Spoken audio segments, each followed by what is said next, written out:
a former Rwandan army colonel convicted for his role in the massacre of some 800,000 people in the 1994 genocide has died in Mali, where he was in prison. Théoneste Bagosora, 80, was a senior figure in Rwanda Ministry of Defense at the time of the killings. A unbacked criminal tribunal sentenced him to life in prison, but this was later reduced to 35 years.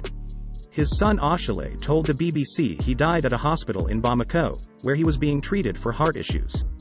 Around 800,000 people, mostly from the Tutsi ethnic group, were killed in 100 days during the genocide. The massacres began after a plane carrying Rwanda then-President Juvenal Habyarimana was shot down on 6 April 1994, killing everyone on board. Bagosora was arrested 2 years later in Cameroon, where he had fled to after Paul Kagame's Rwandan Patriotic Front seized power.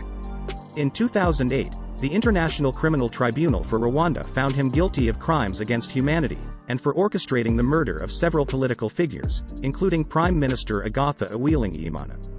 At his trial, Bagosora maintained he was a victim of propaganda by Rwanda's current Tutsi-dominated government. Canadian General Romeo Dallaire, head of the UN's peacekeeping force during the genocide, described Bagosora as the kingpin behind the killings, and alleged that the former colonel had threatened to kill him. Bagosora was initially sentenced to life imprisonment, but 3 years later some charges were overturned and his term was reduced to 35 years. Earlier this year he was denied a request for early release, and was due to finish his sentence at the age of 89.